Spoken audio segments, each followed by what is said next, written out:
Hello दोस्तों, आप सभी का स्वागत है सारजी ट्यूशन की एक नई वीडियो में।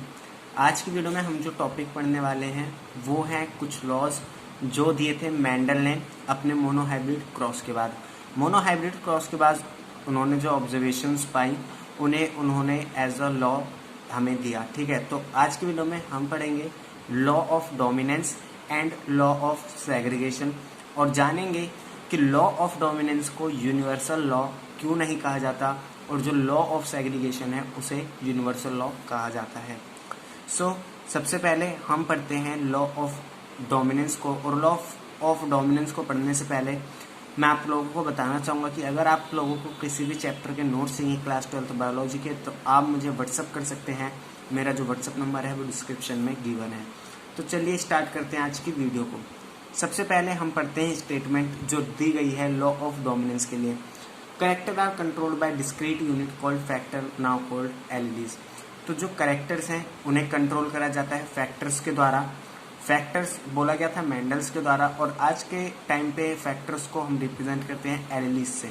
ठीक है, अब हम फैक्टर्स को एलईडी कह सकते हैं। और जो एलईडी हैं वो ओशर होती हैं पेयर में। ठीक है, जैसे हमें पता है in a dissimilar pair of factor one member of the pair dominate the other. अगर मान लीजिए जो पेयर है वो डिसिमिलर है, मीन्स जो जीन की एलीलीज है वो हेट्रोजाइगस है या इंडिविजुअल जो है हेट्रोजाइगस है, जैसे कैपिटल टी या फिर स्मॉल टी। तो यहाँ पे क्या है, जो एलीलीज हैं वो डिसिमिलर हैं।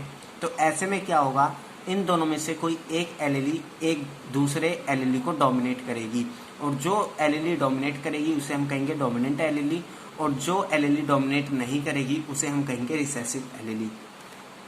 एलीली which express itself in a hybrid called dominant allele. तो वो एलीली जो डोमिनेट करेगी और अपने आप को एक्सप्रेस करेगी एज अ फिनोटाइप, वो हमारी क्या कहलाएगी, डोमिनेंट एलीली।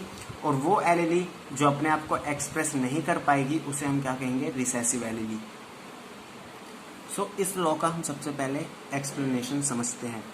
मान लीजिए कि हमने दो प्लांट को, जिसमें एक हमारा होमोजाइगस टॉल था और एक हमारा होमोजाइगस ड्वार्फ था, उन्हें आपस में क्रॉस कराया। ठीक है, तो यहाँ पे फिनोटाइप हमारा क्या है, टॉल एंड ड्वार्फ। और जो हमारा जीनोटाइप है वो कैसा है, होमोजाइगस। ठीक है, कैपिटल टी स्मॉल टी। अब यहाँ से जो गैमेट्स बने वो कौन कौन से बनेंगे, कैपिटल टी। और जो ड्वार्फनेस वाला पेरेंट होगा वो क्या बनाएगा, स्मॉल टी। ठीक है, तो अब जब इन दोनों को हम क्रॉस कराएंगे तो यहाँ पे जो हमारे प्रोजेनी बनेंगी वो सारी प्रोजेनी हमें कैसी मिली, टॉल मिली। ठीक है, टॉल मिली। लेकिन यहाँ पे अगर आप देखेंगे तो यहाँ पे ड्वार्फनेस का भी एलीली मौजूद है, लेकिन जो टॉलनेस की एलीली है वो इस ड्वार्फनेस की एलीली को डोमिनेट कर रही है। तो इसलिए जो टॉलनेस की हमारी एलीली है वो डोमिनेंट है और जो स्मॉल टी है यानी जो रिसेसिव एलीली है वो क्या है, रिसेसिव है। ठीक है, क्योंकि वो अपने आप को एक्सप्रेस नहीं कर पा रही। वहीं अगर हम इनका सेल्फ करवाएं, ठीक है, इनकी सेल्फिंग करवाएं और सेकेंड जनरेशन बनाएं तो उसमें हम देखते हैं कि हमें एक होमोजाइगस टॉल प्लांट देखने को मिलता है, दो हाइब्रिड टॉल प्लांट देखने को मिलते हैं और एक रिसेसिव ड्वार्फ प्लांट देखने को मिलता है। मीन्स कि जो पहले हमारी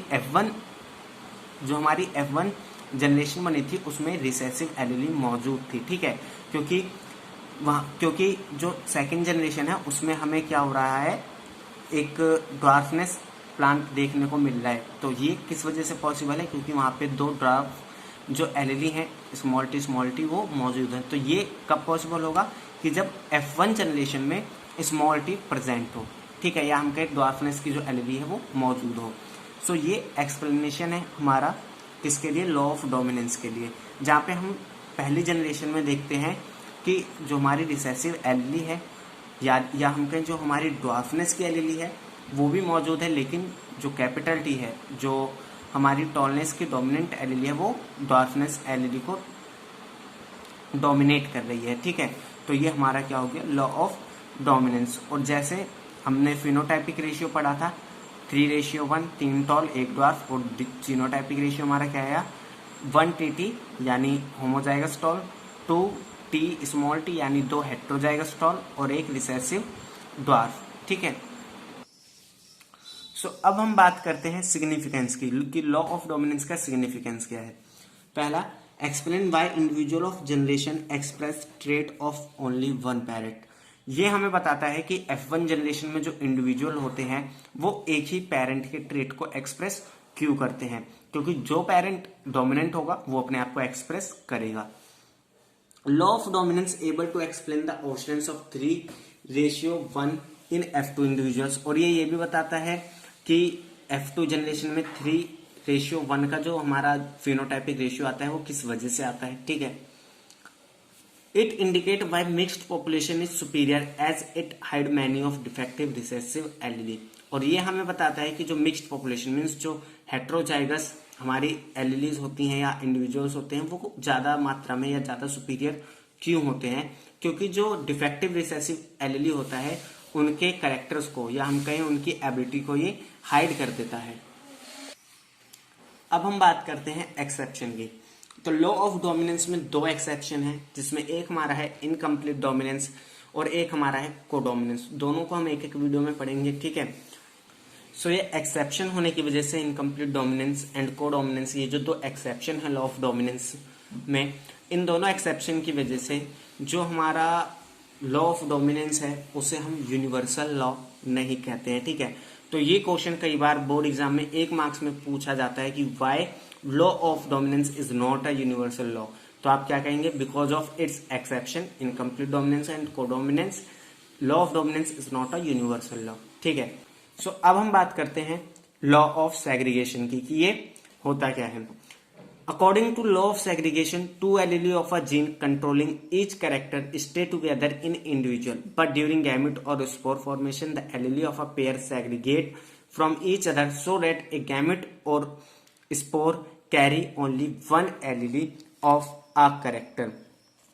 तो यहाँ पे बताया गया है कि अगर कोई इंडिविजुअल है उसका चाहे जो भी कैरेक्टर हो उसके पास 2 एलीली प्रेजेंट होती है, but during the gamete formation या फिर स्पोर फॉर्मेशन, यानी जब जो गैमेट्स हैं उनका फॉर्मेशन होता है या जब स्पोर का फॉर्मेशन होता है तो एलीलीज का जो पेयर है वो एक दूसरे से सेग्रीगेट करता है, मीन्स उनसे सेपरेट होता है, हम कहें उनसे अलग होता है, ताकि जो एक गैमेट है वो एक एलीली को क्या करे, गेन करे। ठीक है, क्योंकि एक जो हमारी एलीली है वो दूसरे पेरेंट से आएगी, तो इसके लिए सेग्रीगेशन जरूरी है और यही लॉ ऑफ सेग्रीगेशन हमें बताता है। सो इसी अब देखिए सेग्रीगेशन जो है इसमें कोई एक्सेप्शन नहीं है लॉ ऑफ सेग्रीगेशन में, क्योंकि सारी एलीली या हम कहें जितनी भी एलीली किसी भी इंडिविजुअल्स में होती हैं वो सेग्रीगेट करती हैं गैमेट फॉर्मेशन के दौरान। ठीक है, तो इसीलिए लॉ ऑफ सेग्रीगेशन जो है वो हमारा यूनिवर्सल लॉ कहलाता है। सो आज की वीडियो में इतना ही। नेक्स्ट वीडियो में हम पढ़ेंगे इनकम्प्लीट डोमिनेंस के बारे में और हम साथ ही साथ उसका एग्जाम्पल भी पढ़ेंगे और जानेंगे हम कि डोमिनेंस का कॉन्सेप्ट क्या है, डोमिनेंस किस तरीके से वर्क करता है। ठीक है, सो ये चीज हम देखेंगे। तो मिलते हैं नेक्स्ट वीडियो में, तब तक के लिए थैंक्स फॉर वॉचिंग।